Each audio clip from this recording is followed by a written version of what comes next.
What about Farod? Anger nods. Aye, that name be known to me, and not a fond name it is either. What can you tell me about him? He frowns. He's one of them collectors, and one with a long shadow. Has quite a few boys at his beck and call. He may not be lord of the realm, but is not a smart one to tangle with, lord or no. Human vultures, jackals, hyenas, filthy birds who ain't got a shred of dignity. Most of them have their keep in Ragpicker Square. Well, somebody has to do that job, right? Gather the deaders, scuttle everything worth jink from the bodies, then sell them back to the dusties at the mortuary. Yeah, it's despicable and yet is a service. I guess that taking everything from their bodies, it's their perk. It's a perk of their job, right? Yeah, why do they do that? You wonder. Dusties pay for bodies. Helps them keep the streets clean when the rains aren't enough. So Farod is one of these collectors. Updated my journal. Aye, but I wouldn't be doing you a favor telling it to you. His frown deepens. One of my kin fell into his lot a few months back and spilled some of the dark of all Farod. To hear tell, Farod's actually got his keep buried somewhere under Ragpicker Square. To get to it, there's some kind of portal you need to jump through while carrying some junk in your hand. Okay, that's further information. We know where Ragpicker Square is.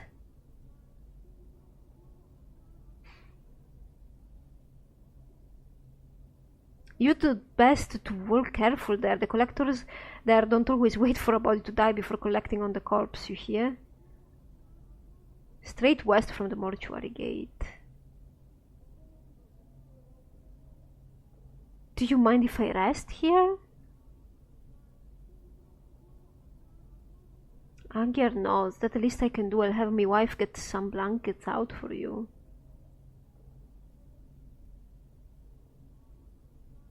Well, thanks.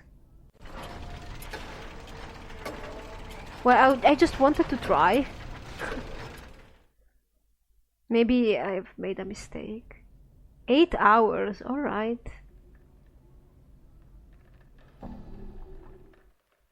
I didn't need it, but oh well, it's nice. It's daylight. Oh, so we have a lot more hive dwellers.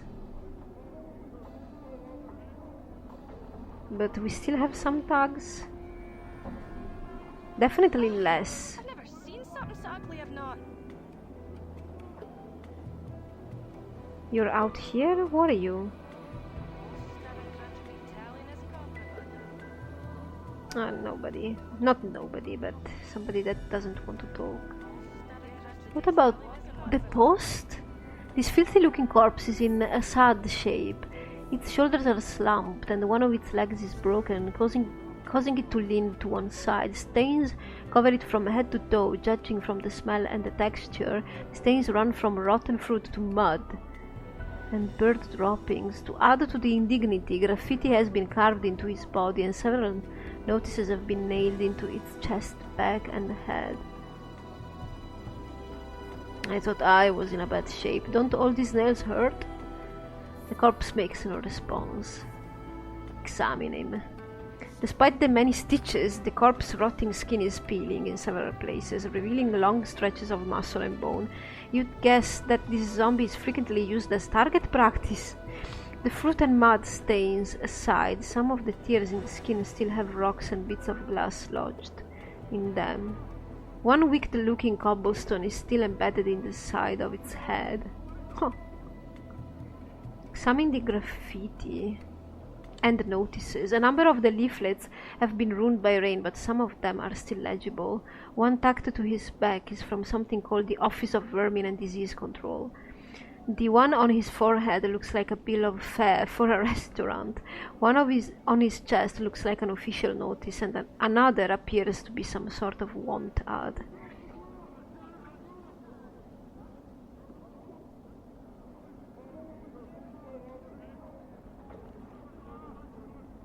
Examine the graffiti. The graffiti runs from obscenities about the dustmen to slogans glorifying what appear to be local gangs. One piece of graffiti catches your eye. Someone has carved the name Pharaoh on the corpse's left arm, then slashed an X across it. Let's leave him alone. Okay, I had to interrupt checking the post here because I needed to stop recording, so let's continue.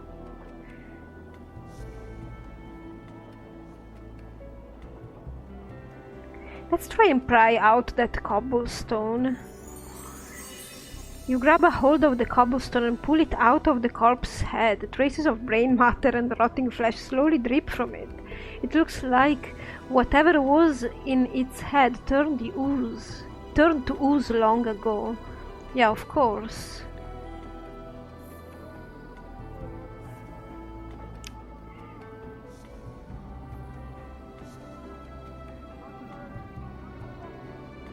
Let's look at the post for Office of Vermin and Disease Control.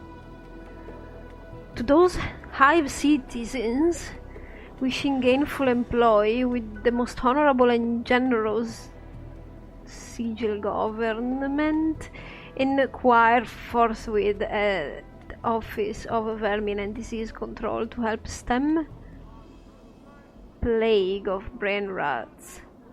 Bounties paid, copper given for each rat tail brought. Tails must be genuine and from rat only. No cat, dog or fiend tail accepted.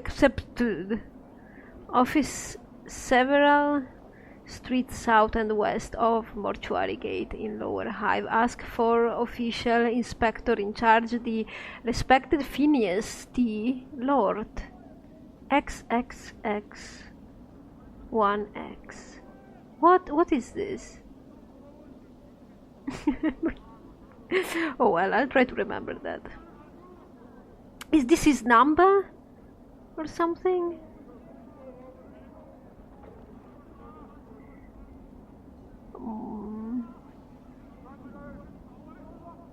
The bill of fare.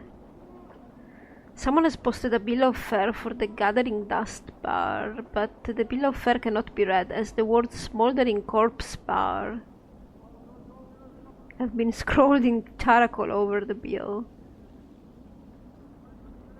Smoldering Corpse Bar?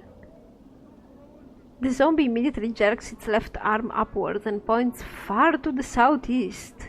A moment later the arm falls back to its side with a thump. Reminds me of a job I once had. He seems embarrassed. Well, I mean, without the arms. Seriously? I wonder if this would work with other notices.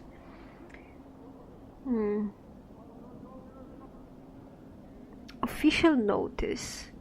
Public notice by the order of the Judiciary Council and in accordance with the citizenry of Sigil, let it be known, those defacing a registered servant of the Dustmen, either by graffiti, malicious attacks, or by posting notices, will constitute felonious assault, and the perpetrator will be answerable for the vandalism of said servant by order of the Hall of Speakers.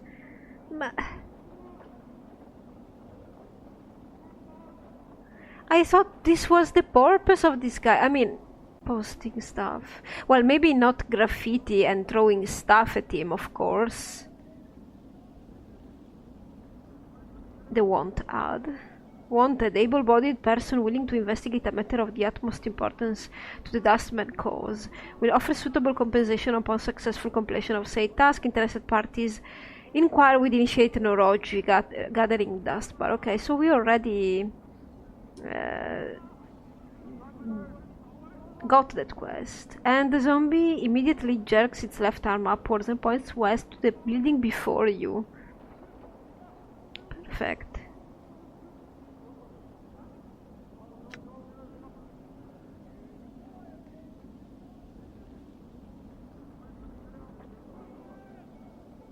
Okay, something more about the graffiti? Updated my journal. Ah, yeah, this was the X. that we fight. He has a graffiti with the name Farod and an X. It's on the corpse's left arm.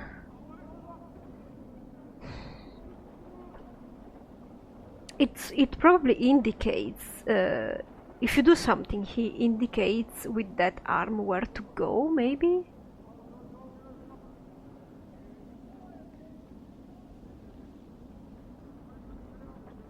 The zombie immediately jerks its left arm upwards and points far to the west and downwards. A moment later the arm falls back to its side with a thump. So there are many ways you can go about finding that this Farod is to the west and then downwards. But we know now that we need something to open a portal, apparently.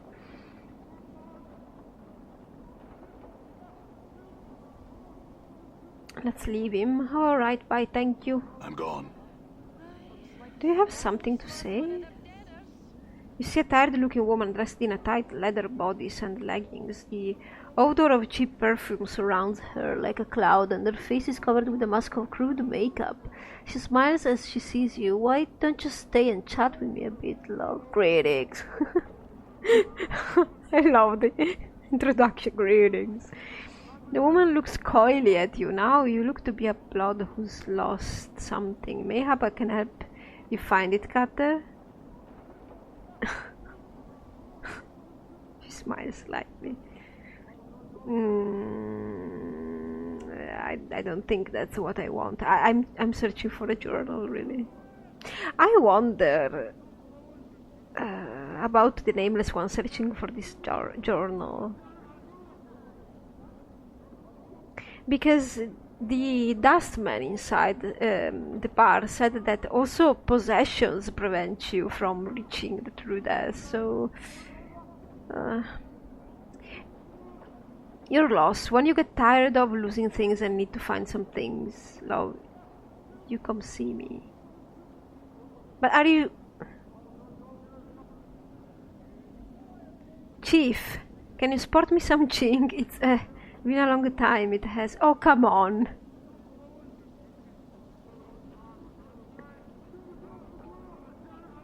I'm not even going to ask how you intended to accomplish this. The woman breaks in. It's twice the cost for their Mir or any other degenerate. Ugh. I think we already inspected the word Mir.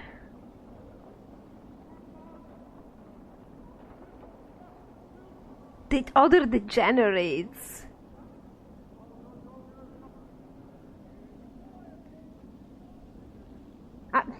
Well, don't sweat it, Marta. From the looks of her, I'm probably saving you from dying twice. May a pox shrivel your innards. You have the stink and fashion sense of a goatherd. Goatherd. And you're twice as ugly. New taunts, alright. Marta stares, hypnotized, as the harlot lets loose a stream of obscenities.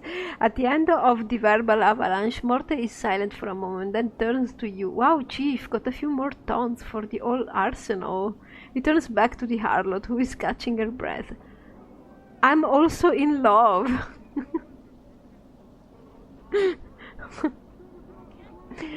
By the way... Hey, what's eating you, Chief?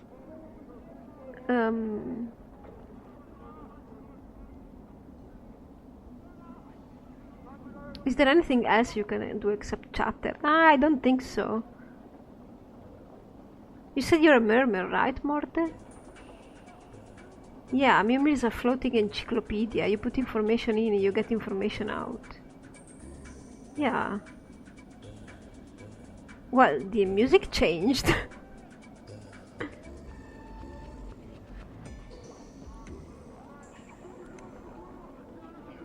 Let's see, how did you die? No. What can you tell me about Sigil? Sigil is a ring-shaped city that's squatting on top of an infinitely tall spire, in what some claim to be in the center of the plains. Of course, how it could be at the top of an infinitely tall spire, and how the city could even be at the center of the plains raises some questions. Anything else? Sigil is called the City of Doors, mostly because there's a lot of invisible doors that lead in and out of it. Just about any arch, door, frame, barrel, hoop, bookshelf, or open window might be a portal under the right conditions. It all depends on if you have the key to open it. Keys. I guess the best way to explain it is, most portals are sleeping, right? You could walk through them, by them, on top of them, and nothing would happen. Now every portal has something that wakes it up. That could be a tune you hum to yourself, a loaf of we call the Pythopian bread. Remembering what your first kiss was like, and then bam, the portal gets its juices flowing, and you can jump through it, to whatever's on the other side. Like where? Anywhere, Chief, literally. Any place you can think of, there's a portal there. That's why Sigil is so popular across the plains.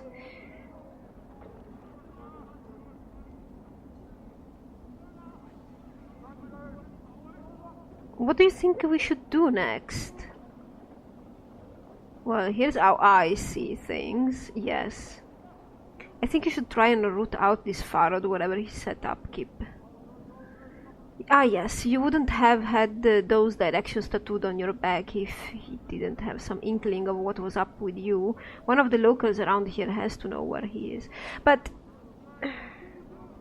maybe the direction, Pharaoh, the journal, these are all things we have to let go of. It is us that keep the circle going. Okay. We're being watched, Chief. Just look natural. Casual. Okay. Behind the sender, you see a heavy-set man with sharp features and a pained expression.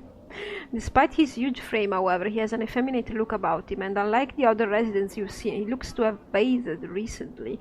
As you approach, he looks up hopefully and calls out in a high voice, "Craddock? Good sir, Craddock? What?" Hey, his hopeful expression dies as he studies your face. "1,000 apologies, good sir, if I have given offense." He gives a slight bow. "I am called Baen the Sender, third child of Dai Baen the Sender. I am one of the many runners in the employ of the House of Senders." Oh, this reminds me of the City of Embers. What was that the title of the book or the movie? I think there is a book and a movie, and they had all these messengers running around. It was an actual job. Other dream job there.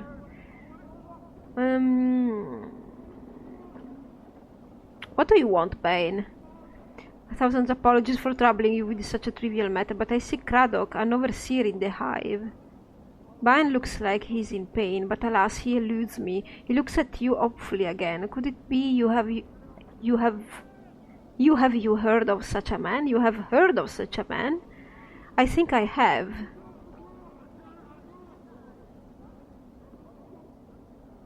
"I think I have. No, I'm sorry, I haven't." Baen gives a deep sigh. "I am bound to deliver a message to him, and as yet fortune has chosen not to favor me."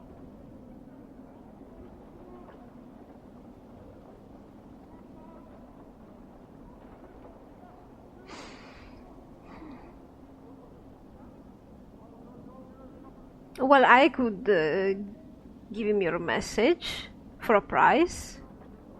Baen's face lights up like a lantern. "Of course, good sir. If you can find this Craddock and pass along the message, I shall pay you for your troubles." "Alright." Baen recites the message almost like a mantra. "The shipment must be incursed by the third day, or there will be a penalty." Baen frowns. "I am told that Craddock will know of the shipment to which the message pertains." I don't know why, maybe I heard the name. Somebody must have. It is sort of familiar. The shipment must be incursed by the 3rd day, or there will be a penalty. If I see Craddock, I will pass along the message. Is there anything you can tell me about him before I go that might help me find him? He's said to be a giant of a man, stern of features, that is an overseer in one of the hive marketplaces. Alas, I know little else than that, good sir. Okay. Buying bows. Thank you, sir. Should fortune favor you and you are able to bear the message to Craddock, be so kind as to return and tell me of it. I will see to it your efforts are rewarded. Updated my journal. Okay.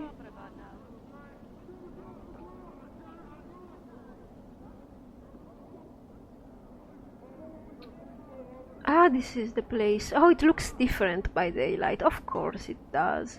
So, what should we do now? We should move away from this map. Hive thugs, hive dwellers. These are all dwellers. Okay, I think... hello?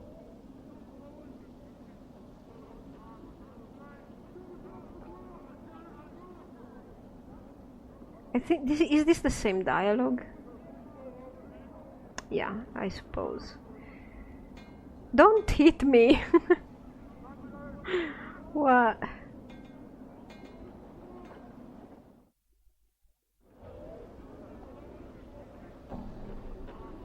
Okay, so we are south. I'm going to explore completely randomly. Yes, completely randomly. Because I need to look at everything, so might as well do it. Collector. This man is draped in filthy tattered brown robes, a long hood concealing most of his face from view. You see his eyes narrow beneath his hood, and he takes a step back. What do you want? What is this place? He frowns at you. You're in the hive, of course, dirtiest bit in all of Sigil. Where are you from, Cutter? You from the Prime or something? No. I have some questions. He raises an eyebrow. I have some for you then. Like, what did you want to know and how badly did you want to know it? What do you mean? Look around you, Cutter. I don't make enough jink to go lighting up the dark for nothing. I'll take a bit of coin. It will if you want the chant. Throw him! Wow.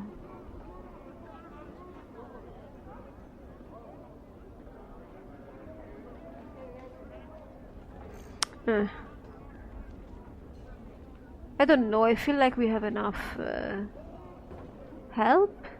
Damsel in distress, okay. You see a pretty young woman, her hair is in disarray and the bodice of her dress is torn. She looks about in desperation and then notices you.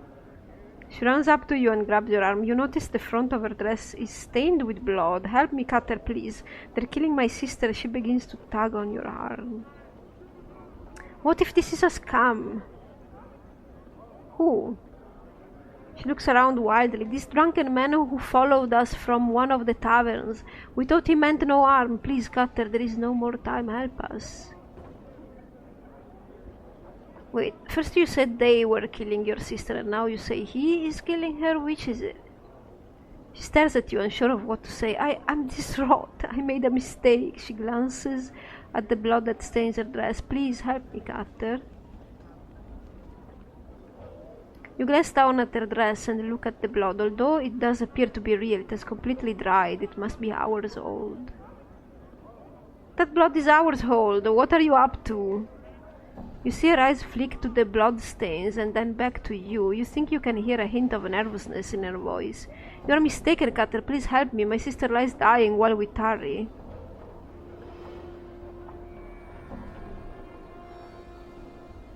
Why am I threatening to kill her?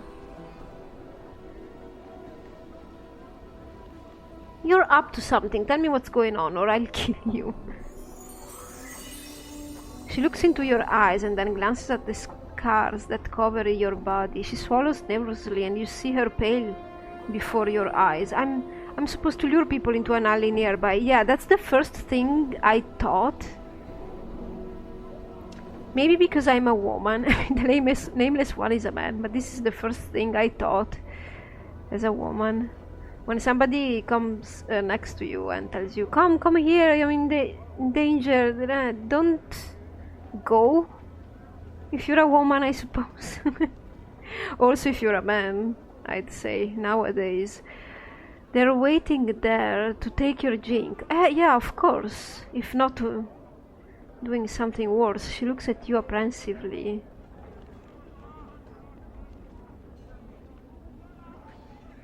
Let me give you some advice.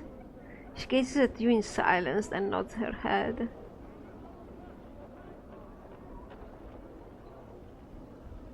Don't pick someone like me as your mark. Choose some drunken fob who looks like he's never seen a battle in his life. Really?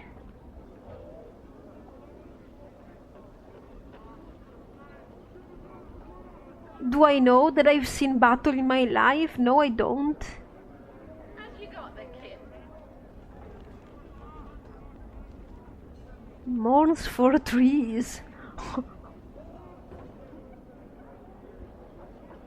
This is closed off.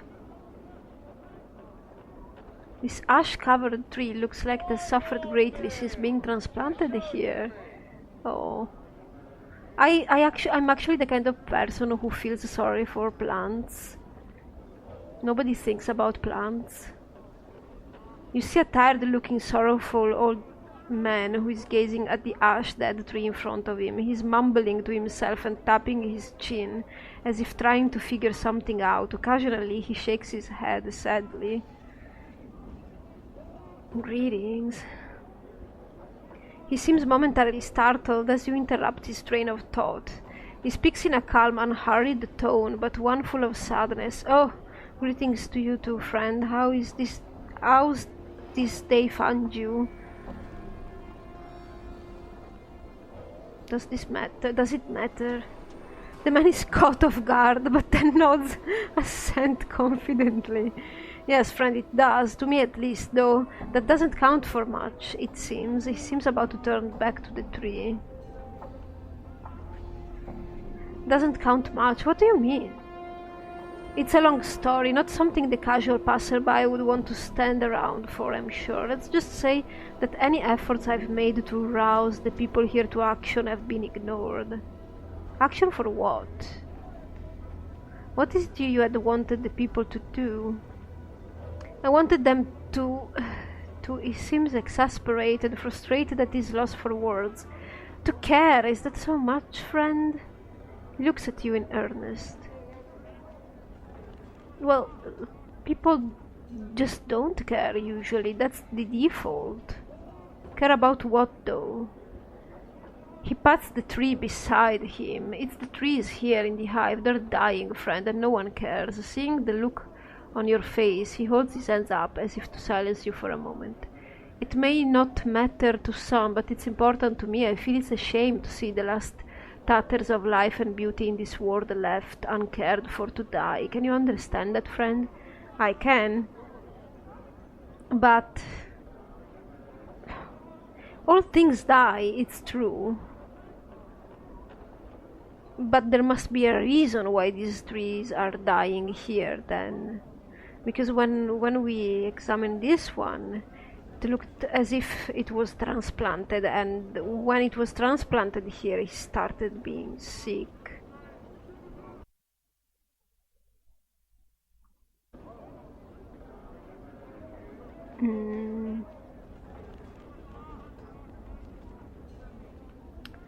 It is a shame, even if trees and everything eventually dies. It is a shame to just, not being able to see a tree or a flower or whatever, I don't know. He seems surprised and blurts out, "Really? Oh, I mean, wonderful, perhaps you would..." He pauses and seems suddenly suspicious. He recomposes himself, speaking in his usual slow manner. In any case, that's good. I suppose you have some questions for me now. What is it that you were going to ask? For the first time, the man seems genuinely happy. Beaming, he explains, it's difficult for anything to survive here. Just look around and you'll see what I mean, friend. I'm not sure if it's possible for the trees to thrive here, even if they somehow were to get enough light and clean water. I mean, they have been transplanted here and now they're sick because they're not in the right habitat. That's not good for the poor trees. Well, go on. He nods enthusiastically, but if enough people care, really want them to live, I just know they will survive. They'll turn green again and flourish. What? That makes no sense. He smiles knowingly, shaking his head. You're new here, I can see that now. You don't understand how things work in Sigil, friend. Belief is everything here, everything. What? What? I am right, I'm certain of it. A sense of conviction. Oh, you're certain of it. A sense of conviction surrounds him like an aura. He seems so unlike the man you first spoke to. That's all I'd ask of you, friend. Just care for them. Hope for their recovery. In time, should enough people want it. Should enough people want it, it will come to pass. Can you do that for me, friend? You need some money to take care of them and buy maybe some good soil and plant them somewhere else and not in the ground. You can't just wish for something to go well. You need to do something.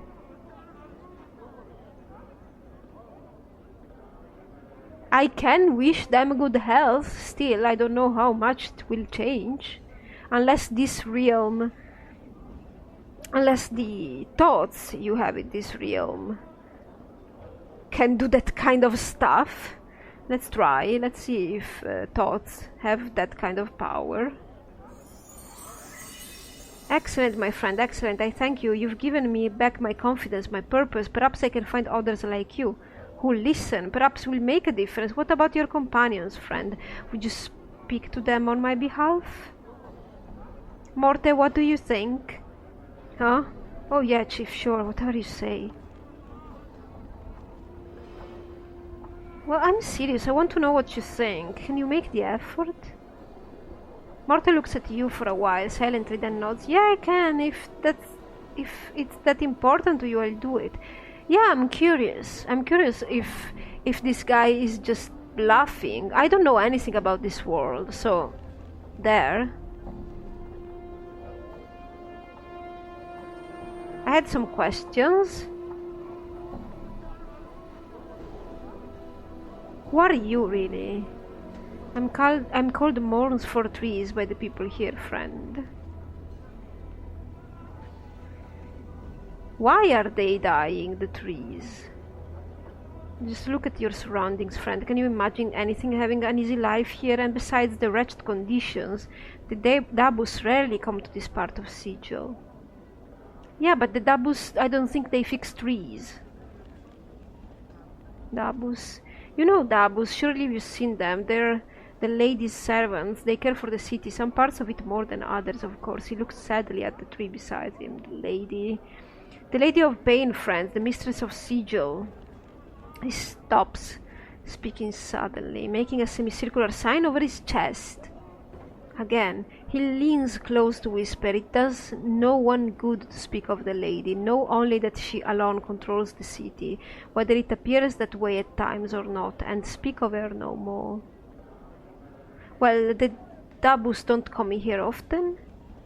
The hive's a dangerous place, but that's not it. The Dabus have the lady watching over them, and no one's foolish enough to tangle with her friend. I suppose it's really all on account of Fel. All on account of Fel. Fel, he's, well, friend. I'll just say he's the only Dabus that doesn't serve the lady. I don't know the whole dark of it, as they say, but he's shunned by his fellows, and lives here alone in the hive. He runs a tattoo parlor, but most of Sigil is wary of the place. Tell me about this tattoo parlor. First parlor is only a few buildings east of here. It is marked with his personal symbol, a white oval pierced by a lightning bolt. I've never been there myself, friend, but as I understand it, he's able to turn images from his speech. Ah, yeah. That would be possible for them. You know Dabu speaking images? Yes. Rabu says yes.